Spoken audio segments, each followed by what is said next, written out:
Stuart Holbrook has spent his life in the world of collectors. As president of Theriault, the world's leader in the auction of antique dolls and figurative art for over 30 years, he's managed the often personal and always wild world of collecting and collectors. His market expertise and knowledge of trends comes to life in The Curious Collector, where he shares his experience and experiences in real-life stories, alongside sage advice on how to build great collections within the happy life of a collector. Welcome back to The Curious Collector. I am Stuart Holbrook, and so happy to be here with you again. It is September 2025, and we are off of our hiatus. Took a few weeks that you have not seen a podcast, as is typical, but we're beginning this new season now, and that little time off allowed me to kind of gather some new ideas and new discussions to have in The Curious Collector with all of you. So I'm really excited to share them with you in the coming weeks as well. I'm back on the road doing my table talk lectures across America at doll clubs, and I just launched my first one since July, which was in Topeka, Kansas.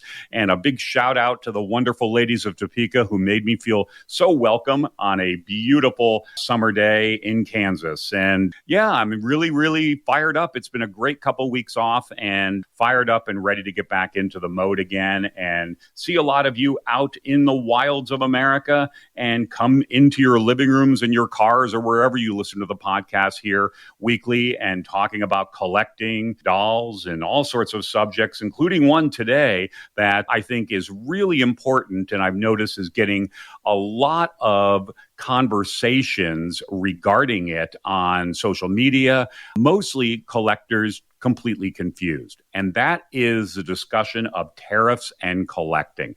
And there is no question it is really confusing. And I was inspired to do this because I saw a collector who posted about buying something in Europe and it's been sitting for weeks in customs waiting to be cleared, and she's confused and scared and doesn't know what the tariff is going to be and all of these different things because we are in uncharted territory. There is no question about it. We have never dealt with anything like this in the past historically with these kind of objects. And so I think it's a really great discussion to have to help bring a lot of people into an awareness of what is the reality right now, what is the potential for the future. But I also want to dig deep in discussing how it varies across the world. That is, how other countries deal with this in import taxes or VAT, because I've been dealing on both ends of the spectrum in my business for years. And I feel like I have a bit of clarity and understanding of all of the nuances of this. Now, I'm not a tariff expert. I'm not an economist, and I'm really bad at math. But I do have, from the business standpoint, certain aspects of, again, understanding of how it relates to antiques. So I thought I would share some of this with you and try to keep it as simple as possible, though it's not very simple. But I think you'll find it very interesting to know how other countries do this and how it relates to what's happening now. The first thing I'm going to come up with is I'm not here to talk about the rights and wrongs or in and outs of tariffs. I'm not here to turn this into a political conversation whatsoever. I'm just here to talk about the realities of what collectors are facing today in their buying of antiques globally and how some countries now may have an advantage or a disadvantage over others in the collecting market. So let me start by addressing tariffs in general in relation to antiques, and that is import tariffs, duties. And I guess I should break it down first to understand you've got three prongs to this fork, basically, let's call it. You've got tariffs on the one hand, and tariffs historically have been utilized to protect very specific industries from other countries that may have lower labor costs, lower overhead of destroying the market within a country that wants to impose the tariffs, where that industry is very important. I mean, you can take cars as an example in the car industry, how you can see tariffs might work in this sense in a certain way, and there could be protectionism within that category. So you have tariffs on this one prong on the fork. On the second prong on the fork, you have import taxes. All right. And that we're going to talk about later on in relationship to Europe because they do impose an import tax.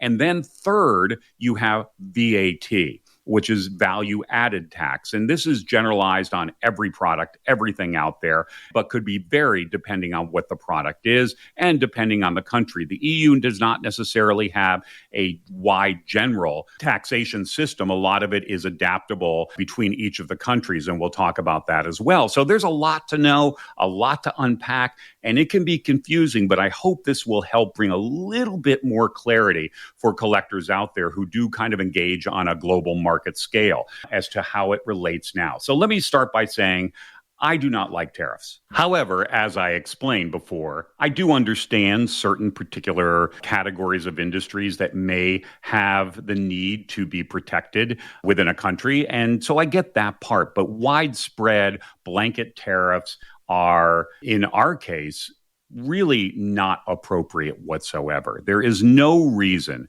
that cultural items of important historical relevance, which are really a part of a conversation and an exchange across the world in a way for us to better understand each other, a way that actually, I believe, helps bring the world together, that these should have tariffs imposed on them in any form whatsoever. They're not being produced. It is a global exchanged market. There is nothing practical within the idea. And why, for I don't even know how many years, but certainly during my entire career and all my life, antiques over 100 years old have all been tariff duty-free coming into the United States to be able to allow for these pieces to come into collections and museums and homes, to be shared with others, to be educational in many cases. And why you'll see, actually, it's very interesting, but a lot of people don't realize that while antiques now do have these tariffs,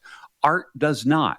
So a one-of-a-kind painting, a Monet being shipped in, is not subjected to tariffs because they are considered items of cultural importance. So why can't antiques be necessarily considered into the same light? We'll have this discussion later on and talk about that and how that could be a window for this to be argued later on, should the whole tariff chaos continue to ensue here in the U.S. So we have benefited for so long with not having any tariffs. And then suddenly we have tariffs being slapped on these items coming from different countries, varying by country. So one of the things I want to point out, first of all, about these tariffs that are coming from other countries to the U.S. is it does not necessarily, and this is an important thing for all of you to listen to, if you buy things from other nations, it does not necessarily relate to where you bought that item or where it is being shipped from. So let me clear this up with an example. If you buy an English wooden doll and you bought it in France and it's being shipped from France, the production country of origin of that particular item is not France. It is England.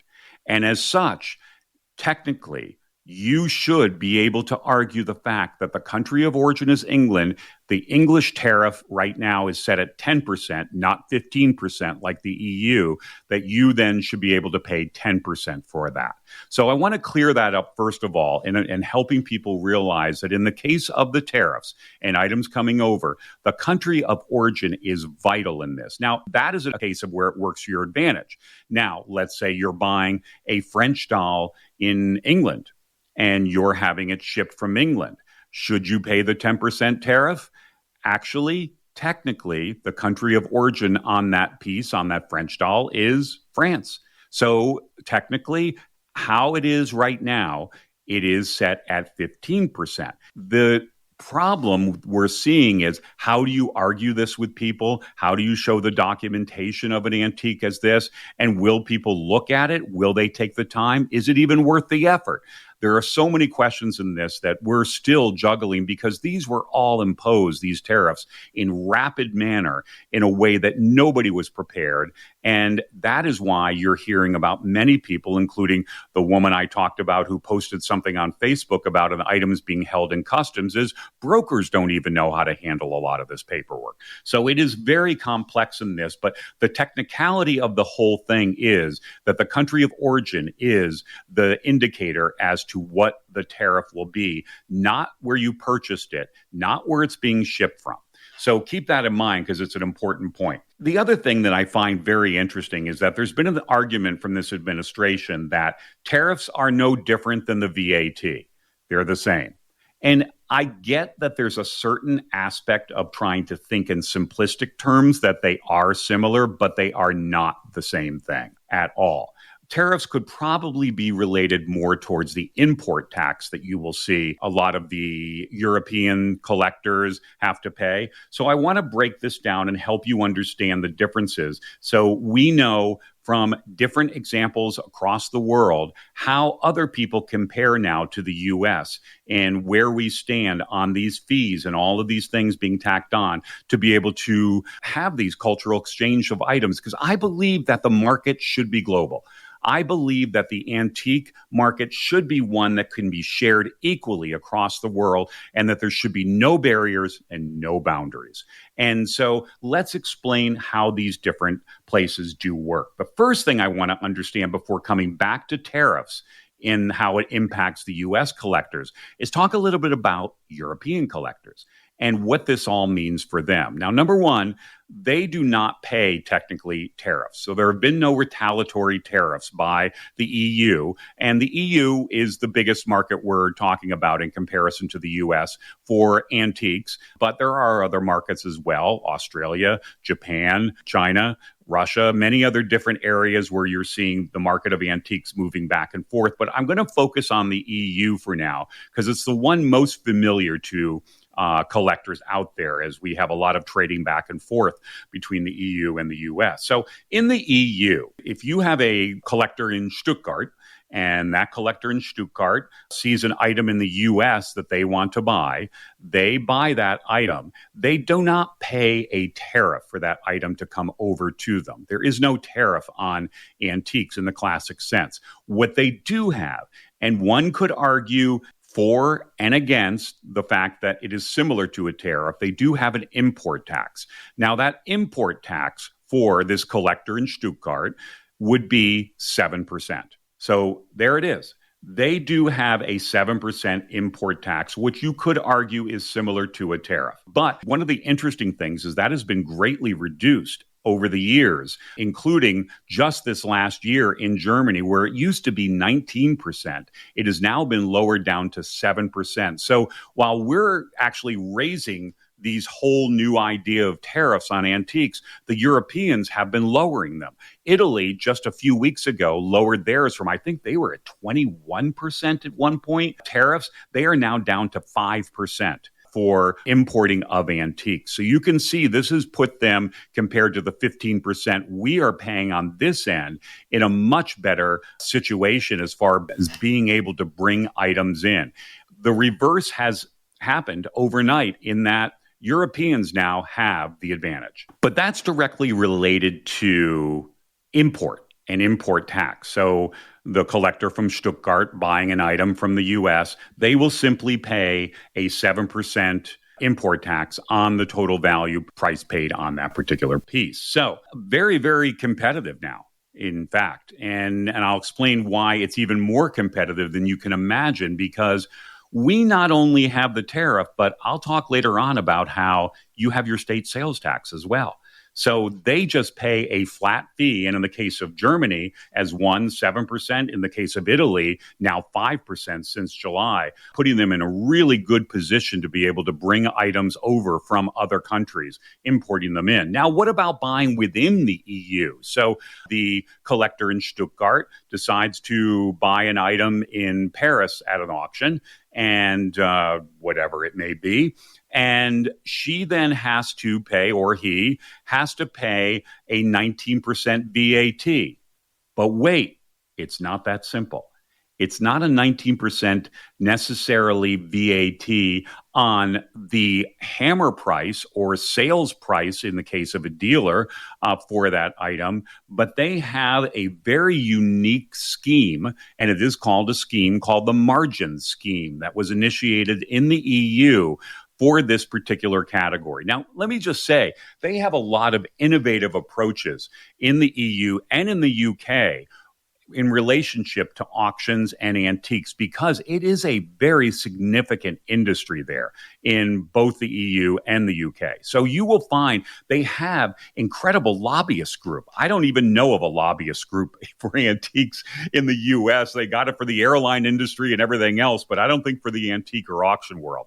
But they do in Europe. So they have been campaigning to make things a little bit more competitive, a little bit more open for European auctions and dealers to be able to compete better on a global market. So they've been working while we are seemingly working in reverse. They are working now towards a better future there in coming up with the lower import tax, but also reimagining the VAT, the value added tax. This is a sales tax.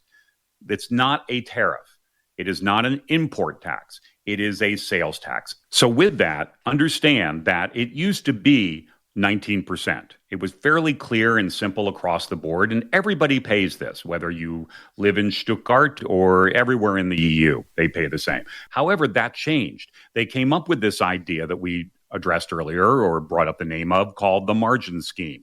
And the government began to allow this, meaning that you used to pay 19% on the hammer price of the item in some cases. However, now you pay on the margins. That is only on, in the case of an auction. So if you buy at auction, if we're talking about this collector in Stuttgart buying this item from France, she's going to pay 19% not on the hammer price. The 19% is calculated only off of the commission that the auction house is making and the buyer's premium. That's it. And it is not transparent necessarily in your understanding how that is broken down. So it's really intriguing to me because I've been thinking about this a lot wow, you better have really good accounting in Europe to be able to utilize the margin scheme to charge the VAT only on commissions and buyer's premium.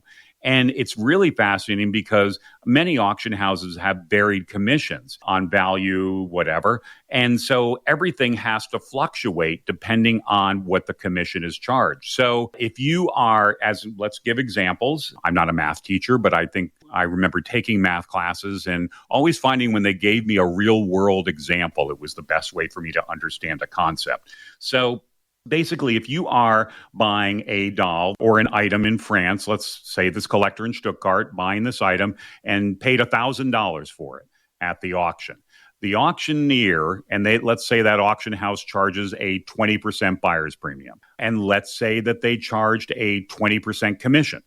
So the margin on this would be 40%. So you would be looking at the taxable portion of this would be 400 euros. In that case, or whatever currency you wish to use to make it simple for yourself. But in this case, we'll say euros. So that is how much the 19% would be calculated off of. You can do the math and figure out what it will be. And so how it will show up on an invoice often in Europe is not as an added tax, not as a VAT.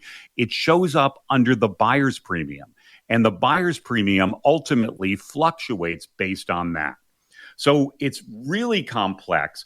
And the auction houses in this case have to be very, very careful to have all of the accounting as to what the costs were for that particular item, because that is ultimately related to the margins and related to what they're going to charge the VAT. And they need to be able to support that later on.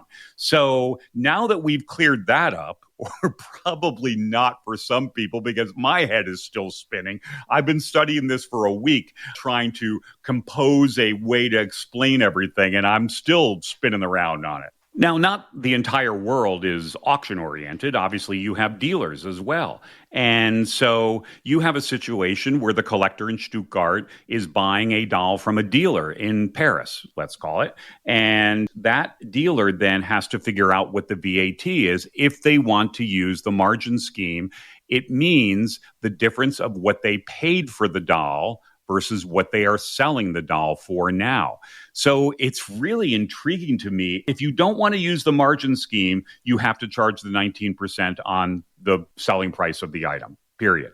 But if you want to use the margin scheme, you have to have documentation on record keeping of what you paid for that item. And the VAT you would charge the collector in Stuttgart would be simply based upon what your profit is on the doll, which I find kind of odd because, and maybe I'm wrong about this and maybe somebody can correct me, but if this is accurate, it's ultimately meaning somebody can figure out how much profit you made on a particular doll by what the VAT is charged. You can certainly do it with auction houses and figuring out what the commission was they charged for that particular item. So there's a little bit of an interesting, I don't know, there's not a lot of privacy in the aspect of the transactions that are happening from the seller's standpoint. They're kind of unknowingly or maybe knowingly releasing some information to the buyers as to what they paid for the item or what the commission is they charge the particular seller. Okay, well, is that it? No, there's even more. So remember that 7% import tax that buyers have to pay if they bring an item in from outside of the EU to the EU, they have to pay the 7% import tax. Well, what has happened, and I don't think this is the case with every auction house or every dealer out there, but it tends to be imposed on the next buyer as it's being transferred. So you potentially could have a situation where you are the collector in Stuttgart, you are buying from an auction in Munich, and you are then paying an import tax, which seems absurd. You live in Stuttgart, you're buying it in Munich. Why am I paying an import tax? Because that auction house or that dealer imported that item out of Canada and brought it there, and they put it up, and they are now going to throw that import tax onto you. This is how it works there, and it is extremely complex.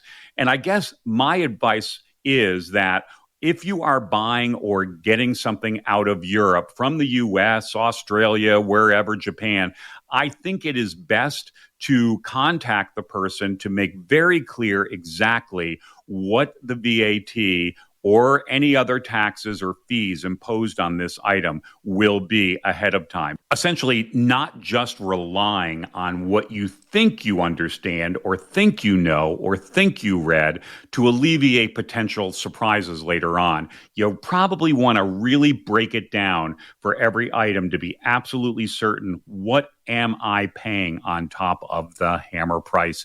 And in the case of auctions, buyer's premium, and in the case of private dealers, the sales price. So to explain this, I think this is a great way for you to understand the complexities on it. I want to read you, a friend of mine has an auction house outside of Frankfurt, Wiesbaden actually, and doing not dolls, but other collectible items. And I want to read the description of their tax VAT information in their terms. So this is to help buyers understand how they calculate everything. And I think this will really make your head spin and understand how complex it can be at times. So it starts off with invoicing of lots with a black dot. All lots offered in our auctions that are marked with a black dot following the lot number were imported to the European Union. In doing so, 7% non-deductible import tax was paid. This tax is due with no relevance where the lot is sold to during the auction. Therefore, all lots marked with a black dot following the lot number will be debited to all buyers with 7% under the description import tax, not tax, non-deductible, on their invoices. This includes also those buyers from outside the European Union. Waiving the 7% is not possible. Buyers from Germany and the European Union always had to pay this fee. It remains unchanged. Now you have the tax VAT information. 19% value added tax on commission and expenses, not on the hammer price, will be invoiced to all domestic buyers and all buyers from EU countries. Supplies to non-EU member states are exempted from the VAT on commission and expenses upon presentation of proof of export, including the total invoice amount. So then it goes on to one more point. meaning of circle and dot. For lots marked with a circle next to the lot number, an additional 7% hammer price will be charged. This charge does not apply to dealers outside Germany and within the European Union with a turnover tax identification number. So, are you getting all that? It is really complicated. And I can imagine from the auctioneer standpoint, the amount of accounting that has to be done because every single lot is going to be varied. There is no uniformity necessarily at all within this. So it's a really complex system. However, it has put them in this point right now, given the tariff situation, put actually Europeans in a better position than they have been in years in the ability to bring items in to Europe. So let's talk about now the reverse. Given all of this, you understand a little bit more, hopefully, or you're even more confused than you were before on the European system.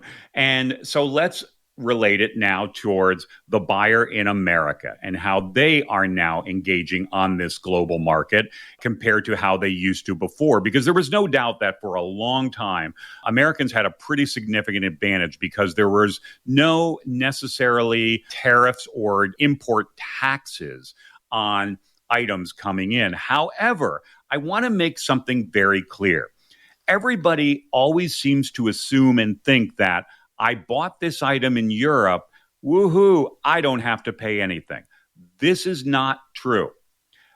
Even before the tariffs, there were local state sales tax. And a lot of people don't realize or didn't understand that you are ultimately responsible for paying your state sales tax for items imported out of the EU. So when we talk about the 7% import tax that the Europeans have to pay, or 5% in Italy, or whatever it is in your particular country, as it does vary, that really is fairly on an equal standing with what the American has to pay in bringing an item over from Europe, in that you are ultimately responsible for state sales tax. And this is something that a lot of people, I don't think, really knew or understand. And I know a few collectors that got a fairly significant surprise after spending some years buying some things in Europe and one day getting a call from the taxation department, in this particular case, one of the cases I know was in Florida, and being told, we have records of your importing these items over the past 5 years, and you've never paid sales tax on any of these. And as such, you have to pay sales tax and penalties on the unpaid portion. And so got hit with many thousands of dollars in penalties and additional taxes because they never submitted a sales tax report on this. Now, of course, if you live in a sales tax-free state, Delaware or Oregon, I think, has no sales tax, then there obviously could be exceptions to this, but it will vary from state to state. And ultimately, we saw in Florida one case where Customs is absolutely reporting to local state taxation authorities on these imports, and they are coming after people for them for the taxes later on. So keep that in mind, that we technically do have an import tax into the U.S., and that is the state sales tax. So comparing apples to apples, pretty equal in that regard, as most taxes, state taxes, are going to be, 5 to 10%, somewhere in that range. So pretty much parallel to what's happening in the EU right now with import taxes, which are obviously different purposes and different names and different concepts, but I'm more comparing the amounts and how this plays out for collectors in different areas. Now, one advantage, though, that American collectors do have is if you're buying in Europe, you do not have to pay the VAT. That is the VAT on the margin exceptions, if that's available. So you are VAT free if you are exporting that item out, and you will need to show the documentation and have all the documentation done as to the actual exporting of it. And there's paperwork involved. It's not just, hey, we're taking it out, don't charge me that. You're going to have all the export documentation to it as well. So you have that one piece that is a bit of a advantage over the European buyer who is buying in the EU, in that you don't have to pay that VAT, but you do have to pay the state sales tax, technically. So then that leads to the tariffs. And that is what is the recent history that is being imposed now on all the objects. And that is from the EU, 15%, from the UK, 10%, from Australia, 10%. We just had a recent shipment coming in of a large collection from Australia, was imposed at 10%. You have Japan, I believe, at 10% now. It might even be 15, I actually think. I can't keep track of it anymore. It's so wild. And then goodness gracious, you buy from Switzerland, it's 30% or something like that. The Swiss really got hit. So it's pretty all over the place, and it's really difficult to keep track of from place to place. But you will be hit with these tariffs, and it will absolutely occur. We've brought in a number of shipments already, and we had tariffs imposed on those shipments. So keep that in mind. And as I mentioned before, remember to relate it, especially to your advantage, you want to be certain to relate that item as being produced in a country, if it was, where they potentially have lower tariff rates. So an example I gave you before, an English wooden doll bought in France, it's very important to clarify the country of origin of production being in the UK, in this particular case, in England. So interestingly enough, artwork, and this is a topic that could be a podcast in itself, and that is paintings, artwork, one of a kind, we talked about this earlier, are still tariff-free. Those have been spared the pain of tariffs being added onto them, as they are essentially considered items of cultural importance, educational items, if you will. So it's really interesting to me, the concept of this and how it could relate to dolls, and how if we had a lobbying group in America that could go forth to the government and say, look, you're letting art come through without tariffs because of their cultural importance. Why have antiques not been spared? Because ultimately they are exactly the same. They may not be one of a kind, but they are culturally important, and they should be in the same light as far as tariffs go with artwork, and that is tariff-free. But unfortunately, that is not what happened. We were not spared. There is no arguing this right now. We tried, and I'm telling you, it does not work. They have them clearly calculated as to whatever the blanket tariff is for that particular country. So I wanted to put that out there just to theoretically conceptualize that if tariffs stick, which I'm hoping they do not, that ultimately there could be a secondary argument going forth through the court system as to whether antiques could be considered in the same light of artwork, and thus tariff-free. So I gave a lot of examples of Europeans buying in different circumstances and the different fees that could be imposed, whether buying from the U.S. or buying just down the road, and how they have to calculate and figure everything out in their final price. So let's talk about the reverse and how it would work for the American buyer. And let's take, in this case, a collector from, well, I was just in Topeka, Kansas. So let's take Topeka, Kansas. So you have the collector in Topeka, Kansas, who sees an item in Europe that is on their bucket list, and they want to have an opportunity at this piece. Now, you have the different scenarios. You have the auction scenario, or you have the private dealer scenario. So let's take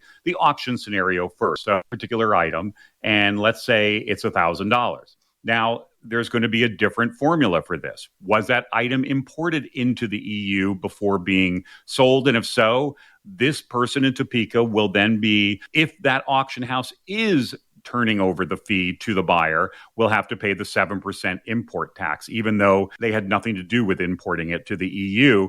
If that auction house or that dealer decides to pass that on to the buyer, as many of them do, some, not all, but many of them do, then you will have to pay that 7%. So you are VAT exempt, so that's okay. But then you have the tariff. So you now have to pay an additional 15% to bring it into the U.S. So you could potentially be up to 22, 23%. And then you have your sales tax. Let's figure an average of 7%. You could be up to a potential of 30%. At the very least, you're looking at 23% right now as an average as to what that's going to cost on top of the price. So wanted to give that formula and to show you there can be different scenarios related to whether the import tax is going to be imposed on you by the seller or auction house in Europe, if it's even part of the equation, because not all the items are subject to that import tax addition. So you can see Europeans are paying ultimately 7% to import an item from the U.S. We are essentially paying at this point right now, due to tariffs, around 23%.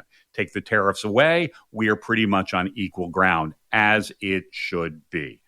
It absolutely should be. So that tells you exactly the situation and how it's tipped the scales, where Europeans do have a very significant advantage right now of what I hope is temporary. Now, I want to bring up one more point, because there was always a sweet spot for collectors, especially if you bought kind of more entry-level pieces that were maybe $400, $500. Tammy, my producer here, she's a collector, and she was mentioning Dean's rag dolls that she likes, which you have some that bring in the thousands, but a significant portion of them might be somewhere in the neighborhood of $300, $400, $500 in that range. And this was a great sweet spot for collectors to be able to buy overseas, because we had in the U.S. a program called the de minimis program. Now, one of the mistakes people make is to think that this is a program that was recently instituted in the U.S. It's actually been around for about 100 years. Why people get confused is that Obama in 2016, just before leaving office, signed in to law a raising of the de minimis fee.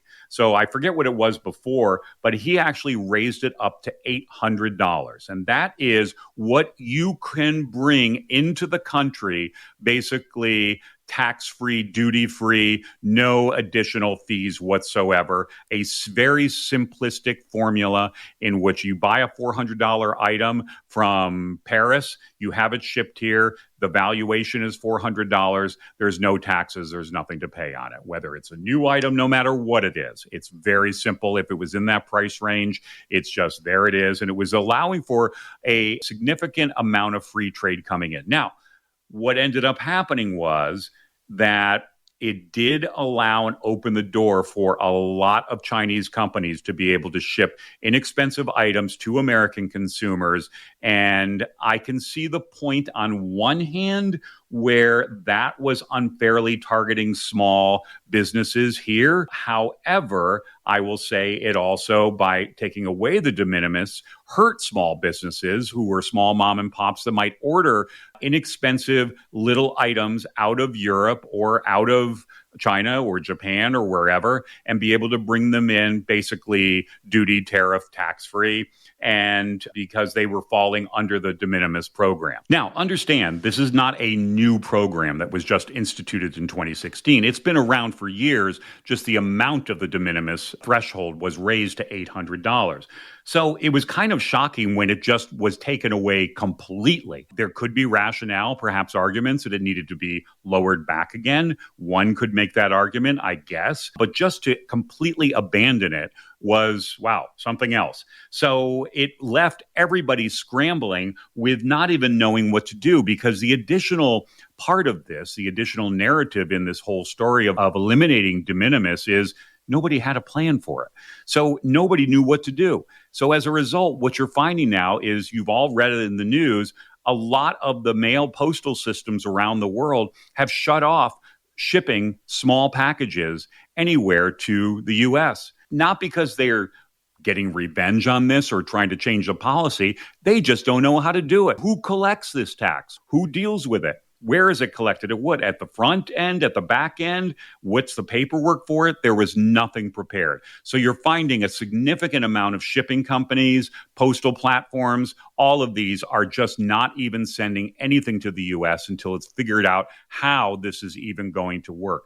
And it has really put a damper for collectors who were in this price range and being able to effectively and easily bring in items of a lesser value, as it should be, into the country for their collections, because now they are all subject to the tariffs, all of them. And significant amount of paperwork, if we can even know what the paperwork is supposed to be, and additional issues in who collects it and how to collect this particular tariff and fee. Now, I do want to add this one part of it as well for all of you to reassure you. And one thing is that if you travel to France and you are there for more than 48 hours and you return to the U.S., you are still allowed to bring in up to $800 in items duty-free. that threshold still remains for transiting or carrying items with yourself while traveling. But again, do keep in mind, it's not just pop over. In this case, I think it's more for Canada than anything else. Popping over to Canada and coming back within 4 hours. You need to be there for over 48 hours and being able to show that.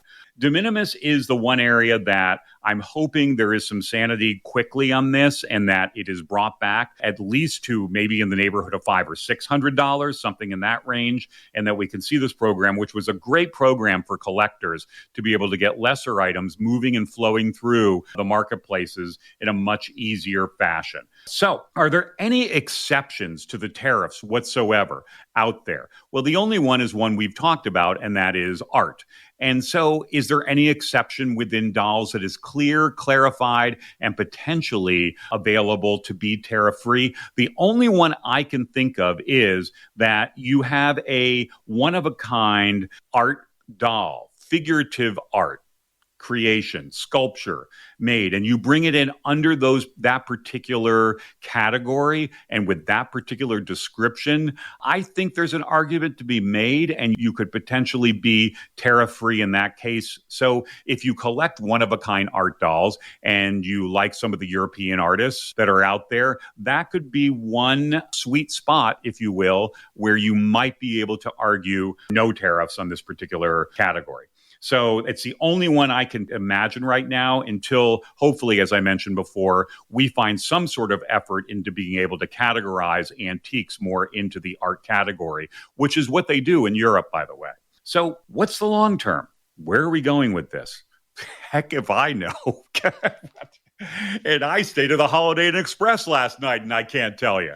I have no clue where this is going. It was just read an article today that it is now looks like it's going to be headed towards the Supreme Court. So we'll see if ultimately the tariffs can be overturned, that they are not allowed to be, unless under significant duress for whatever reason, allowed to be imposed by executive order. So if that is the case and they are overturned, that would be great, obviously, for the long term. And as well, do keep in mind, if you have been paying tariffs, keep all of your paperwork, keep all of your receipts of everything you paid, because there is a potential on this, from what I have been reading, that if the Supreme Court does rule in this manner, you will actually be able to recoup all of the tariffs that you paid in the past. So kind of an interesting twist to all of this. I'm certain it is not going to be easy. I'm certain there'll be a lot of paperwork and filings to be done.